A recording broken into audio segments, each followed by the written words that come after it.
Hello students, এক ঝলকে দেখে নাও 2024 সালের একাদশ শ্রেণীর বাৎসরিক পরীক্ষার জন্য রাষ্ট্রবিজ্ঞান বিষয়ের লাস্ট মিনিট সাজেশন। এখানে আমি তোমাদের জন্য মাত্র গুটিকতক প্রশ্ন রেখেছি, আশা করি যেখান থেকে তোমরা কমন পেয়ে যাবে।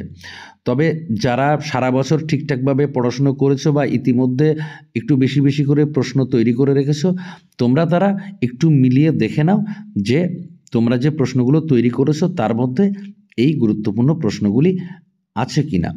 বাট যারা সারা বছর ঠিকঠাকভাবে পড়ে উঠতে পারোনি, যাদের মনে হচ্ছে যে যদি প্রশ্ন সংখ্যা একটু কম হতো তাহলে তোমরা একটু এই সময়ের মধ্যে কমপ্লিট করে পরীক্ষাটা ভালো দিতে পারতে, তাদের জন্য বিশেষ করে এই লাস্ট মিনিট সাজেশনটা করা।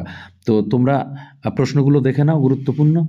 প্রথম প্রশ্নটি দেখো, রাষ্ট্রবিজ্ঞান পাঠের প্রয়োজনীয়তা আলোচনা করো। রাষ্ট্রবিজ্ঞান পাঠের প্রয়োজনীয়তা আলোচনা করো। পরের প্রশ্নটি দেখো, রাষ্ট্রের সংজ্ঞা লেখো। রাষ্ট্রের মূল উপাদান বা বৈশিষ্ট্য আলোচনা করো। মোস্ট ইম্পর্টেন্ট, রাষ্ট্রের সংজ্ঞা লেখো, রাষ্ট্রের মূল উপাদান বা বৈশিষ্ট্য আলোচনা করো।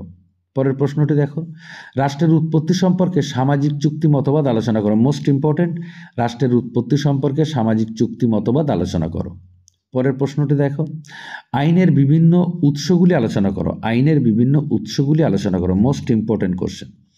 আচ্ছা, পরের প্রশ্নটি দেখে নাও, গণতন্ত্র ও একনায়কতন্ত্রের মধ্যে পার্থক্য আলোচনা করো। গণতন্ত্র ও একনায়কতন্ত্রের মধ্যে পার্থক্য আলোচনা করো। নেক্সট কোশ্চেন, দুষ্পরিবর্তনীয় সুপরিবর্তনীয় সংবিধানের মধ্যে পার্থক্য লেখো। দুষ্পরিবর্তনীয় ও সুপরিবর্তনীয় সংবিধানের মধ্যে পার্থক্য লেখো।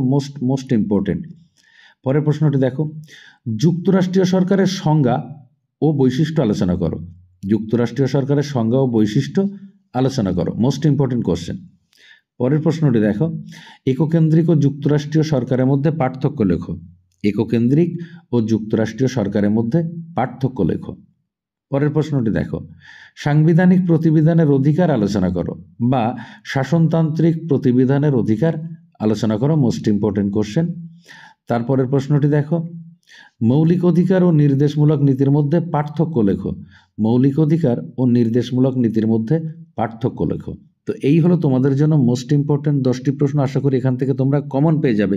তবে শেষবারের মতো তোমাদেরকে একটা কথা বলি, যারা অনেক প্রশ্ন তৈরি করেছো তারা কিন্তু সেই সমস্ত প্রশ্ন ঠিকঠাকভাবে পড়াশুনো করে পরীক্ষার হলে যাবে। বাট যারা ঠিকঠাকভাবে পড়াশুনো করে উঠতে পারোনি, অল্প কিছু প্রশ্ন হলে তোমরা এই সময়ের মধ্যে কমপ্লিট করতে পারবে, তারা কিন্তু শুধুমাত্র এই লাস্ট মিনিট সাজেশনের প্রশ্নগুলো চাইলে দেখে যেতে পারো, এবং যদি সম্ভব হয় আরও দু একটা বেশি বেশি করে তোমরা করতে পারো। তবে আশা করি এখান থেকে তোমরা কমন পেয়ে যাবে। তো সকলে ভালো থাকো, সুস্থ থাকো, ধন্যবাদ।